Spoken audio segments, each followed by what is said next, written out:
माननीय सभापति महोदय, सबसे पहले आपको धन्यवाद। माननीय सभापति महोदय, अभी महामहिम राज्यपाल महोदय ने जो अभिभाषण यहाँ प्रस्तुत किया उसके ऊपर वाद विवाद में आपने मुझे समय दिया, उसके लिए आपका बहुत बहुत धन्यवाद। मैं तो टू द पॉइंट ही बात करूँगा माननीय सभापति महोदय। इसमें 29 इसके पॉइंट संख्या 29 और 30 में ईस्टर्न राजस्थान कैनाल प्रोजेक्ट के बारे में चर्चा की गई है। ये पूर्वी राजस्थान का जीवनदायिनी है 13 जिलों की, लगभग 83 विधानसभा की। और इस योजना में जिस तरीके की लेट लतीफ़ी हो रही है और जो आंकड़े बार बार प्रस्तुत किए जा रहे हैं, उस पर मैं आपका ध्यान और सदन का ध्यान और माननीय मंत्रीगण का ध्यान आकर्षित करना चाहूँगा। माननीय अध्यक्ष महोदय, सबसे पहले हमारी भारतीय जनता पार्टी की सरकार, माननीय मुख्यमंत्री जी ने 8 मार्च 2017 को अपने पैरा नंबर 134 में इस ERCP का जिक्र किया था। और उसके बाद उन्होंने दूसरा बजट 12 फरवरी 2018 को जब प्रस्तुत किया, उसमें इसकी पूरी कार्य योजना DPR के बारे में और सारी बातें उन्होंने कही। और उसके पश्चात ये लगभग नवंबर 2017 में इस परियोजना का विस्तृत स्वरूप तैयार किया गया वेबकोस्ट, जो भारत सरकार की एजेंसी है, उसके द्वारा। और उसने लगभग 18 करोड़ रुपए फीस के रूप में लिए। और उनके उस समय राजस्थान सरकार के जल स्वावलंबन और पानी से जुड़े हुए विभाग के एडवाइजर थे श्री राम बेड्रे, जो आज भारत सरकार के एडवाइजर हैं। तो मैं ये मानता हूँ कि वो जो वेबकोस्ट भारत सरकार की एजेंसी थी, उसने जो परियोजना बनाई और उसकी DPR बनाई, उसके अनुसार राजस्थान का पानी मिलना चाहिए। थोड़ा सा मैं पीछे जाना चाहूँगा। 1999 में तत्कालीन मुख्यमंत्री माननीय गहलोत साहब और दिग्विजय सिंह जी ने एक समझौता किया था दो राज्यों के बीच, मध्य प्रदेश और राजस्थान में, जो चंबल बेसिन का जो पानी है उसके बंटवारे का। उसमें हमारे राजस्थान के हिस्से में 3,925 मिलियन क्यूबिक मीटर पानी आया। और उसी को बेस मानते हुए ये परियोजना तैयार की गई। उसमें से 3510 मिलियन क्यूबिक मीटर की ये परियोजना तैयार हुई माननीय सभापति महोदय। और उसमें हमारे राजस्थान के अंदर जो पानी अलग अलग सेक्टर में यूज आने वाला था, उसमें विशेष रूप से पीने का पानी, DMIC के लिए यानी उद्योगों के लिए, दिल्ली मुंबई इंडस्ट्रियल कॉरिडोर के लिए, और लगभग 2 लाख हेक्टेयर जमीन सिंचाई और 80,000 हेक्टेयर जमीन जो पहले से ही सिंचित थी लेकिन कमांड एरिया था, लेकिन पानी नहीं मिलने के बाद अनकमांड हो गया, उसके लिए पानी की व्यवस्था थी। माननीय सभापति महोदय, पिछली सरकार आई, उन्होंने कहा कि जो वसुंधरा राजे जी ने जो DPR भेजी है दिल्ली में, उसके अनुसार हम काम करेंगे। तो वो तो स्वागत योग्य था। लेकिन माननीय सभापति महोदय, जो 1999 में उन्होंने समझौता जो किया था, उस समझौते में राजस्थान के हितों के साथ कुठाराघात हुआ। उसके कारण आज राजस्थान पीने के पानी की क्राइसिस को के लिए जूझ रहा है। मेरा इतना ही ज़्यादा निवेदन है कि अब जो इन्होंने पॉइंट संख्या 29 और 30 में जो दिया है, और इनकी चिट्ठियां अगर अपन देखें, राष्ट्रीय जल विकास अभिकरण ने जो लिखी है राजस्थान सरकार को, ये बहुत सारी चिट्ठियां राजस्थान सरकार को लिखी है, और वो कह रहे हैं कि भाई इसकी रिवाइज DPR भेजिए। तो इसकी मूल जो DPR बनी थी वो 50% डिपेंडेबिलिटी पे बनी थी।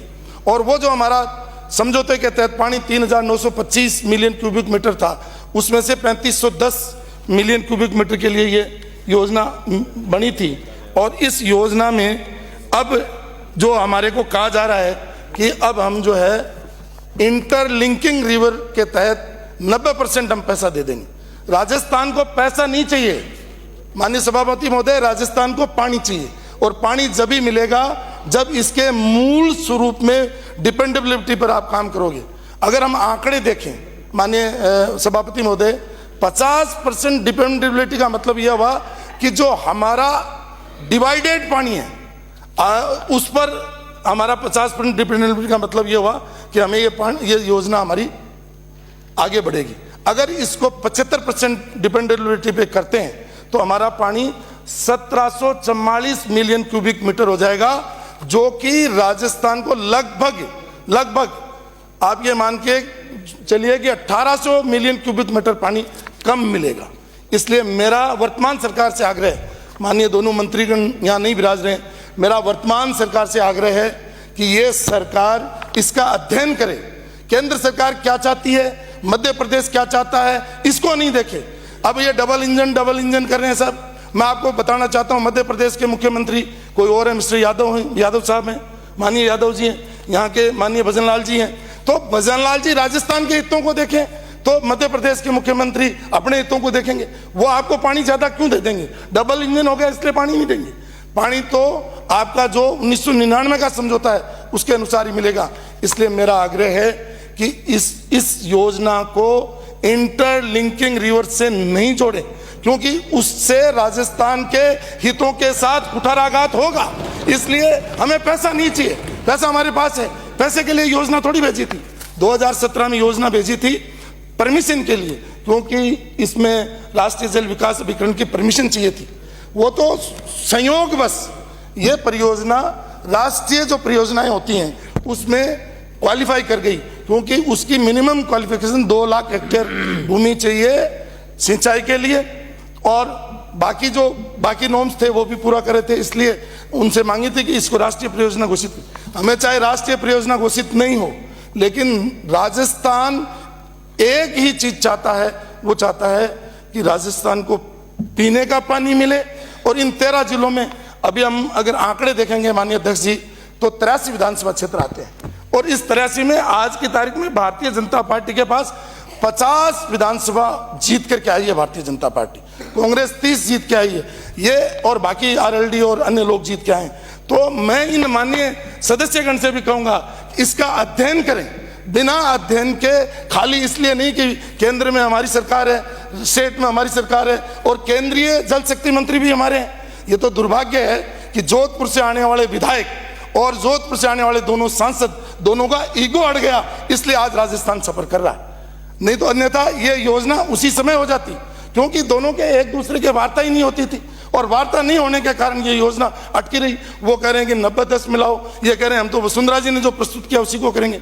इसलिए मेरा ये आग्रह है माननीय अध्यक्ष महोदय कि हमारे राजस्थान के जो हित हैं उनको साधना चाहिए। इसमें 4 चीजें हैं माननीय अध्यक्ष महोदय, एक पीने का पानी है, एक नया कमांड एरिया है, और जो पुराना कमांड है उसको वापस जीवित करना है, और एक जो हमारी अर्थव्यवस्था को सपोर्ट करेगी वो है डीएमआईसी। अगर डीएमआईसी में पानी नहीं होगा अध्यक्ष महोदय, तो ये उद्योग राजस्थान में कौन लगाएगा? तो मेरा आग्रह है कि अगर आप 90-10 में कर गए और उसको स्टडी कर लेना, और किसी को अगर समझना है तो मेरे हिसाब से आप अधिकारियों के साथ बैठ करके समझिए। खाली भावनाओं में मत बहिए कि दिल्ली में हमारी सरकार उन्होंने कह दिया इसलिए हम कर रहे हैं। ये भावना का खेल नहीं है, ये राजस्थान के हितों से जुड़ा हुआ सवाल है। इसलिए राजस्थान के हितों के साथ कोई कुठाराघात नहीं होना चाहिए, और ये हमारी योजना बिना अध्ययन के पास नहीं होनी चाहिए। तो मेरा आग्रह है कि ये जो हमारी मूल रूप से जो ये योजना है उसको उसी स्वरूप में अध्ययन करके इसको स्वीकृत करवा जाए, न कि इंटरलिंकिंग योजना के तहत। अभी सभी ईआरसीपी पर बोल रहे हैं, और अभी इन्होंने जो मैं तो लाया हूँ वो माननीय कलराज मिश्र साहब महामहिम ने जो 2023 में यहाँ अभिभाषण रखा था उसको इसमें उद्धृत किया है।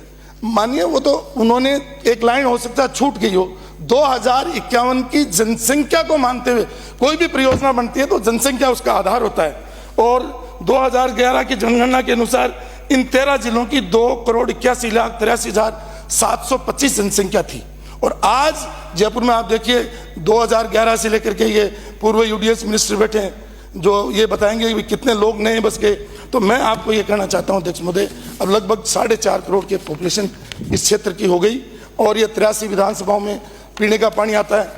यहाँ हमारे आगे लाइन में जो बैठे हैं माननीय मुख्यमंत्री भी भरतपुर से आते हैं, हमारे दोनों उप मुख्यमंत्री वो एक जयपुर से आते हैं, एक जो है दूदू से आते हैं, दूदू भी इसमें सम्मिलित है, और आज अध्यक्ष जी नहीं है, उनका अजमेर जिला भी इसमें सम्मिलित है, और ये सारे हैं। इसलिए राजस्थान को पीने का पानी मिले, ईस्टर्न राजस्थान कैनाल अपने मूल स्वरूप में वापस आए, और उसके लिए इनको मैं आपसे निवेदन करूंगा कि ये उस पर काम करें।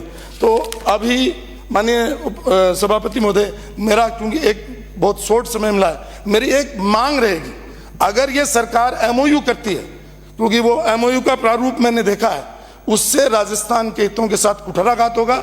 उसमें मात्र वो कह रहे हैं हम रीजनरेशन करेंगे पानी का। माननीय सभापति महोदय, कब तो पानी आएगा और कब आप रिजोनेट करोगे उसको? मतलब 20 साल बाद पानी आएगा तो वाटर लेवल तो जो आदमी एडवाइजर था राजस्थान में जिसने मुख्यमंत्री जल स्वावलंबन योजना शुरू करी और वेबको से ये बनाई, वही व्यक्ति वहां जाकर के बदल गया। क्योंकि व्यक्ति इसलिए बदल जाते हैं माननीय सभापति महोदय, वो देखते हैं कि मेरा मंत्री क्या चाहता है, मेरी सरकार क्या चाहती है। सरकारें माननीय सभापति महोदय आएंगी जाएंगी, लेकिन राजस्थान की जनता के हित कल भी थे, आज भी है और परसों भी रहेंगे। उनके साथ कोई कुठाराघात नहीं हो, ये मेरा निवेदन है। माननीय सभापति महोदय, आपने मुझे टाइम दिया, मैं उसी टाइम में बोलने का प्रयास करूंगा। एक बड़ा इश्यू और है, वो बड़ा इश्यू है कि हमारे 10 जिले जो राजस्थान के जिसमें पीने का पानी आता है, माने वो इसी का हिस्सा है। और मैं उनमें कहूँगा कि वो गंगानगर, हनुमानगढ़, चूरू, सीकर, आपका जिला भी है माननीय सभापति में, इसमें झुंझुनू, नागौर, बाड़मेर और जोधपुर, इन जिलों में जो सतलुज ब्यास का पानी आता है, ये दुर्भाग्य की बात है माननीय अध्यक्ष महोदय, जो उसमें भाखड़ा ब्यास मैनेजमेंट बोर्ड बना हुआ है, उसमें आज तक राजस्थान का कोई प्रतिनिधि नहीं है। आज तक केंद्रीय मंत्री दिल्ली में बैठे हैं, अगर और वो उन्हीं को नियुक्त करना है। राजस्थान के हितों की बात करने के लिए आज तक कोई मेंबर नहीं है। और हमारे ड्रिंकिंग वाटर की तत्कालीन मुख्यमंत्री माननीय वसुंधरा जी ने कृपा करी और उन्होंने 4000 करोड़ रुपए 2 फेज में, 761 करोड़ रुपए पहले फेज में और लगभग 3400 करोड़ रुपए दूसरे फेज में, जो हमारे 10 विधानसभा क्षेत्र हैं, यहाँ अभी कुछ लोग दिख नहीं रहे मेरे, 10 विधानसभा क्षेत्र में, उनमें पीने के पानी की ये योजना आई थी। पाइपलाइन बिट गई, टंकियां बन गई, लेकिन माननीय अध्यक्ष महोदय उसमें पानी नहीं आ पा रहा है। और मैं आपको ये कहना चाहूँगा कि जो नागौर एवं डीडवाना कुचामन जिले को नहरी पेयजल के लिए इंदिरा नहर का जो पानी है, उस पानी में जो हमारा एलोकेशन है माननीय अध्यक्ष महोदय, वो हमें नहीं मिल रहा। नहीं मिलने के कारण इंफ्रास्ट्रक्चर तो खड़ा कर दिया। बार बार माननीय सदस्य कहते हैं हर घर को जल, हर घर को नल। आप ठेकेदार को ठेकेदार के नल तो डलवा लोगे, टंकी बनवा लोगे, लेकिन जब आपके पास पानी ही नहीं है माननीय सभापति महोदय, तो उन पाइप में, उन टंकियों में पानी जाएगा कहां से? इसलिए जल जीवन मिशन जब ही कामयाब होगा जब इन 13 जिलों की ये जीवनदायिनी ईमानदारी से चालू होगी और हमारा हक हमें मिलेगा। माननीय अध्यक्ष महोदय, अब लोगों को ये सोचते हैं कि भाई 75% डिपेंडेबिलिटी होगी तो पानी ज्यादा मिलेगा, 50 पे कम मिल रहा है, जबकि इसमें उल्टा है। उसमें सक्सेस रेट 75% होती है, वो भी इरिगेशन की अलग होती है, ड्रिंकिंग वाटर की अलग होती है और इंडस्ट्री की अलग होती है एक रेट भी।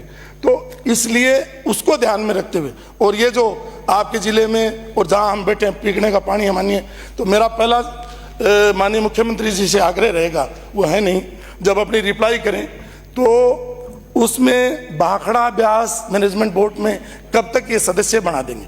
दूसरा प्रॉब्लम क्या है माननीय सदस्य, अपन जो हम लोग जो पानी पी रहे हैं उसमें सीवेज का पानी भी आ रहा है, क्योंकि पंजाब के सारे जितने सिटीज हैं उसके सीवरेज का पानी उसमें आ जाता है माननीय सभापति महोदय। साथ साथ जो वहाँ इंडस्ट्रियल एरिया उसका भी गंदा पानी उसमें आ जाता है माननीय अध्यक्ष महोदय। और जो हमें उस अकॉर्ड के अनुसार जो जितना पानी मिलना चाहिए था, लगभग मेरे ख्याल से 0.865 MAF पानी राजस्थान को आज भी नहीं मिल रहा है। और वहाँ पोंग डैम और दूसरा भाखड़ा डैम, दोनों की स्थिति माननीय सभापति में खराब हो गई। उस पर मैं दोनों माननीय मंत्रीगण यहाँ नहीं है, उनसे आग्रह करूंगा कि वो, मैं बस बात को कंक्लूड कर रहा हूँ, वो इस बात को संभालें माननीय अध्यक्ष जी। इसमें चूंकि मैं भी एक अपने क्षेत्र को रिप्रेजेंट करता हूँ और डीडवाना में हमारी सारी व्यवस्थाएं हैं, टंकियाँ बनी हुई है, पाइपलाइन बिछी हुई है, लेकिन जो हमें लगभग 40 MLD पानी मिलना चाहिए था उसमें से अभी हमारे को 28 MLD पानी मिल रहा है, जिसके कारण त्राई त्राई हो रही है। और जो नागौर जिले का जो अलॉटेड 300 MLD पानी है पूरे जिले का, जो हमारा मूल जिला था, उसका पानी भी माननीय अध्यक्ष महोदय नहीं मिल रहा है। तो मेरा ये निवेदन है। और एक समस्या और है माननीय अध्यक्ष महोदय, आपके माध्यम से मैं ये लाना चाहूँगा कि ये दोनों मंत्री, बहुत अच्छी बात है 2 मंत्री बने हैं, और इसमें एक टेक्निकल प्रॉब्लम आ गई, क्योंकि ये तो माननीय मुख्यमंत्री जी का विशेष अधिकार है किसको क्या विभाग दें, वित्त मंत्री को टैक्सेशन दें या नहीं दें, उनको देखना है। या पहले जब वसुंधरा जी की गवर्नमेंट थी, सावलाल जी जाट पूरे विभागों के एक ही मंत्री थे, जल संसाधन विभाग के, जिसके कारण कोई दिक्कत नहीं आती थी। अब ईआरसीपी को तो देखेंगे माननीय अध्यक्ष महोदय माननीय सभापति महोदय सुरेश रावत साहब, जिनके पास आईजीएन का रेगुलेशन है, और आईजीएनपी को देखेंगे माननीय मुख्यमंत्री जी, जिसके पास ऑपरेशन का है। तो अध्यक्ष महोदय, रेगुलेशन और ऑपरेशन दोनों अलग अलग हो गए। अब अलग अलग होने के कारण अभी ये बहुत बड़ी समस्या खड़ी हो गई। और तीसरे मंत्री हैं, वो है माननीय सभापति महोदय पीएचडी के मिनिस्टर। अब समस्या व्यावहारिक ये आई है माननीय सभापति महोदय, आपके नोटिस में लाना चाहूंगा कि पानी देता है अलग विभाग, फिर परियोजना में जाता है परियोजना के अलग अधिकारी, फिर जल जीवन मिशन के अलग अधिकारी। यानी एक विधानसभा में, एक स्टेट में जो एक मंत्री होना चाहिए था, उसके तो 3 मंत्री कर दिए। अब एक मंत्री कभी मीटिंग बुलाएगा, दूसरा कभी बुलाएगा, तो ये तारतम्य बैठेगा नहीं। ये कि ये स्थिति, इसीलिए ये मानिए आप कह रहे हो कि इन्होंने जल जीवन मिशन में राजस्थान को 33वें नंबर पे ला दिया, तो हमारे भी तो केंद्र में मंत्री बैठे हैं, जल शक्ति मंत्री हैं हमारे भी, उनका कोई कंट्रीब्यूशन नहीं है। उनको भी मीटिंग कर करके इस समस्या का समाधान करना चाहिए था। इसलिए माननीय सभापति महोदय, चूंकि मेरा एक आग्रह है कि एक तो इस विषय को समझें, दूसरा यह है कि माननीय मंत्रीगण कम से कम एक बार इन नदियों का, इन मतलब जो जितना भी इंफ्रास्ट्रक्चर खड़ा है उसका कम से कम गंगानगर, हनुमानगढ़ तक दौरा करें। फिर इनको भी एक कंबाइंड मीटिंग बुलानी चाहिए, जिससे इस समस्या का, पीने के पानी का, क्योंकि आज की तारीख में हमारे अखंड जो नागौर जिला, जिसके 10 विधानसभा है, उसमें सबसे बड़ी प्रॉब्लम पीने के पानी की है, क्योंकि पानी आ नहीं रहा है, सरकार का पैसा लग चुका, और वो उसके सरकार के ब्याज लग रहा है, कि वो पैसा भी जनता का था। इसलिए आपके माध्यम से मेरा यही आग्रह रहेगा माननीय अध्यक्ष महोदय कि ये पन्नालाल बारूपाल लिफ्ट परियोजना भी इसमें जुड़ गई। अब हमारा ड्रिंकिंग वाटर भी उसी से आता है, और पन्नालाल बारूपाल में इरिगेशन का पानी उसी से आता है, तो उस दोनों को अलग अलग कर दीजिए, क्योंकि वो 10 किलोमीटर का एरिया है।